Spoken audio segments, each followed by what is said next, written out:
मांगना हमेशा उससे चाहिए जो कुछ दे सकता हो। उससे भी क्या मांगना जो किसी दूसरे से मांगता हो। राधे राधे दोस्तों, जय श्री कृष्ण। मैं हूँ नीलम। आज का यह अद्भुत किस्सा जो मैं सुनाने आपको जा रही हूँ, इसे सुनकर जीवन की आधी समस्या दूर हो जाएंगी। जो लोग कहते हैं मुझे मेरे पास ये नहीं है, मुझे ये नहीं मिला, दुनिया भर की चीजें लोगों से मांगते फिरते हैं ना, तो उनकी सोच आज बदलने वाली है। क्योंकि जब हम लोगों से मांगते हैं तो शायद आपकी संतुष्टि नहीं हो सकती, लेकिन हम जब अपने ईश्वर से मांगते हैं और बिना कहे मांगते हैं तो मेरे ठाकुर जी इतना भंडार भर देते हैं जिसकी आप कल्पना नहीं कर सकते। तो ये सत्य घटना, अद्भुत किस्सा जरूर सुनिए, पूरा किस्सा जरूर सुनिए, आपका जीवन बदल जाएगा। बात है एक राजा की। एक राज्य में एक राजा हुआ करते थे जो कृष्ण भक्ति में ऐसे लीन थे जिनकी शुरुआत भगवान श्री कृष्ण की पूजा पाठ, उनके दर्शन से ही शुरू होता था। उसके बाद ही वो कोई कार्य करते थे। स्नान ध्यान करके पहुंच जाते थे मंदिर में, भगवान श्री कृष्ण के दर्शन करते थे, पूजा अर्चना करते थे और मंदिर की सीढ़ियों पे कुछ देर बैठते थे। जब वो मंदिर जाते थे, लौटते वक्त कुछ समय वो मंदिर की सीढ़ियों पे व्यतीत करते थे। ये उनका दिन का रोज का कार्य था। वो ऐसा रोज हर दिन करते थे, क्योंकि जब भी आप ये मंदिर जाइए, तीनों की सीढ़ियों पे जरूर बैठिए, मंदिर में कुछ समय आप जरूर व्यतीत करिए। कहते वहाँ की पॉजिटिविटी ऐसी होती कि सकारात्मक ऊर्जा हमारे शरीर में प्रवेश करती है और जीवन में नकारात्मक चीज़ें बाहर निकल जाती हैं और हमारा जीवन पॉजिटिविटी से भर जाता है। इसलिए जब भी आप मंदिर जाइए, वहाँ पर थोड़ा समय बैठ कर व्यतीत करिए। राजा का ये कार्य रोज चलता था, दिनचर्या में ये कार्य था।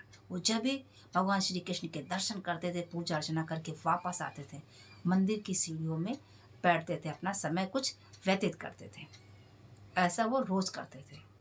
एक दिन का किस्सा है, जब राजा भगवान श्री कृष्ण के दर्शन करके वापस आ रहे थे, कुछ समय व्यतीत करने के लिए सीढ़ियों पर बैठे।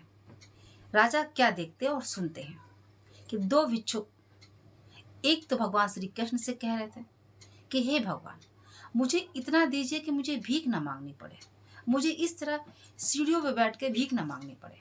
और दूसरा राजा से कहने लगा, हे राजा, आप तो राजा हैं, आपको भगवान ने बहुत कुछ दिया है, मुझे इतना दे दीजिए कि मुझे सीढ़ियों पे ना बैठना पड़े, मुझे भीख ना मांगना पड़े, मुझ पे अपनी कृपा करें।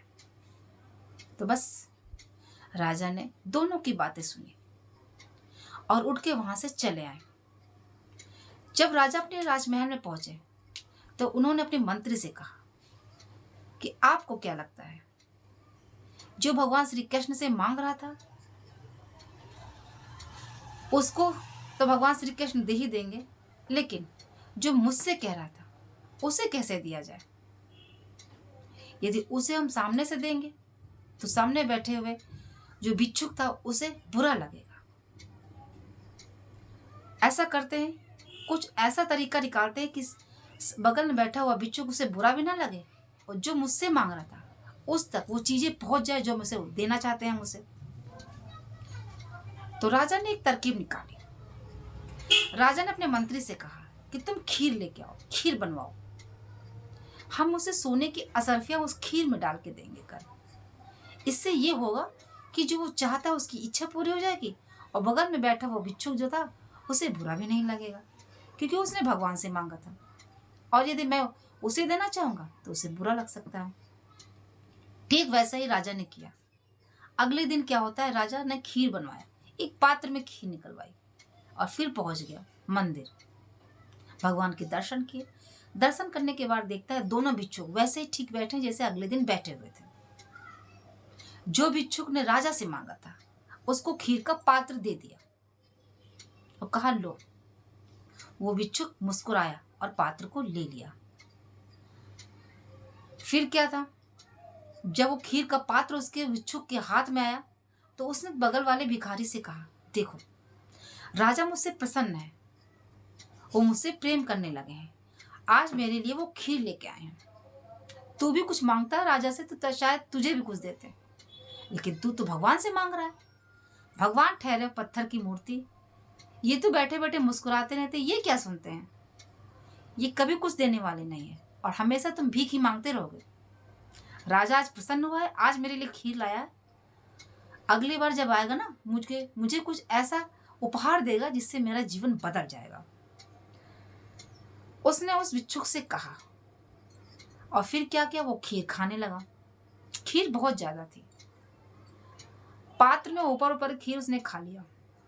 जब भिक्षुक ने खीर खा लिया ऊपर ऊपर की, खीर बहुत ज्यादा होने के कारण भिक्षुक ने सोचा खीर खीर तो खाने वाली है और बहुत अच्छी है, पर ये मेरा मित्र है और ये भी भिक्षुक मेरी तरह है, थोड़ी खीर इसे हम दे देते हैं, कुछ भी हो मेरा मित्र है ये। उसने कहा अपने दोस्त भिक्षुक से, लो भाई, ये मैंने इतनी खीर खा ली, बाकी जो बची इसे तुम भी खा लो, तुम्हें भूख लगी होगी। दूसरे भिक्षुक ने कहा ठीक है। वो भिक्षुक ने कहा खीर ही तो है, यहाँ क्यों खाऊंगा, घर जाके आराम से खाऊंगा। वो पात्र लेके सीधे अपने घर चला गया। अगले बार राजा ने सोचा कि इतनी असरफिया उस भिखारी के पात्र में मैंने डाल दी थी खीर में, आज वो सीढ़ियों पे नहीं बैठा होगा। उसे विश्वास था राजा को। राजा जब मंदिर जाता है, देखता है अरे ये भिक्षुक तो यहाँ बैठा हुआ है और वो भिक्षुक जिसे जो भगवान से मांग रहा था वो आज आया नहीं। उसने भिक्षुक से पूछा, जो खीर मैंने तुम्हें दी थी वो खीर तुमने खाई? भिक्षुक ने कहा हाँ मैंने खाई।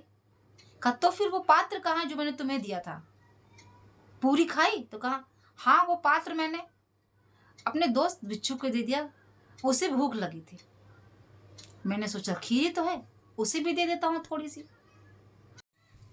राजा मुस्कुराए और समझ गया कि जो ईश्वर से मांगा तो ईश्वर ने उसे दे दिया। इंसान कौन होता है किसी को कुछ देने वाला? जब तक हमारे प्रभु नहीं चाहेंगे तब तक एक पत्ता नहीं हिल सकता, क्योंकि वो जगत पालनहार हैं, जगत कल्याण करने वाले हैं। क्योंकि उनके बगैर जब हमारे ठाकुर जी सांस लेते हैं तब ये पूरा ब्रह्मांड सांस लेता है। ब्रह्मांड के रचयिता हैं वो। जब मुस्कुराते हैं तो पूरे ब्रह्मांड में जीव जंतु पेड़ पौधे सभी सांस लेते हैं। जगत का कल्याण करने वाले, जगत पालनहार है, ब्रह्मांड के रचयिता है, उनसे कुछ छुप नहीं सकता। क्योंकि जिस भिखारी ने ब्रह्मांड के रचयिता से मांगा था तो उन्होंने उस भिक्षुक को वो चीज पहुंचा दी। लेकिन जो भिक्षुक इंसान से मांग रहा था, इंसान की इतनी हिम्मत नहीं, इतनी हस्ती नहीं कि वो इंसान की मदद कर सके। जब तक हमारे ब्रह्मांड के रचयिता नहीं चाहेंगे तो एक पत्ता भी नहीं हिल सकता। जीवन में अनेक अनुभव होते हैं, घटनाएं घटती हैं, हम ये सोचते हैं कि ये सब समय के अनुसार चलता है। हम ये भूल जाते हैं कि हमारे जीवन में छोटी बड़ी जो भी घटनाएं घटती हैं, हमारे ब्रह्मांड के रचयिता हमारे कृष्ण उनकी मर्जी से होता है। क्योंकि संसार में एक पत्ता भी नहीं हिल सकता उनकी मर्जी के खिलाफ। तो इंसान, किसी इंसान की इच्छा पूर्ण करने वाला कौन होता है? जब तक मेरे ठाकुर नहीं चाहेंगे तब तक इस ब्रह्मांड के रचयिता नहीं चाहेंगे, कोई चीज में परिवर्तन नहीं हो सकता, कोई पत्ती तक नहीं हिल सकती। क्योंकि जब हमारे ठाकुर सांस लेते हैं तो पूरे ब्रह्मांड के जीव जंतु सांस लेते हैं। उनकी मर्जी के खिलाफ कुछ भी नहीं हो सकता। इसलिए हम जब भी मांगे अपने ठाकुर से मांगे, अपने परमात्मा से मांगे, ब्रह्मांड की रचयिता से मांगे, जिसने सृष्टि को रचा है। इंसान से जब हम मांगेंगे तो हमारा मजाक बनेगा, पर हम ब्रह्मांड की रचयिता से मांगेंगे, उस रचनाकार से मांगेंगे जिसने इस संसार की रचना की है, तो हमारा मजाक नहीं बनेगा, हमें आशीर्वाद मिलेगा और वो हमारी इच्छा जरूर पूर्ण करेंगे। एक भिक्षुक की छोटी सी कहानी इंसान को ये सीख देती है कि जिस भिक्षुक ने राजा से मांगा था तो राजा ने तो पूरी कोशिश की थी कि उसकी इच्छा पूर्ण की जा सके।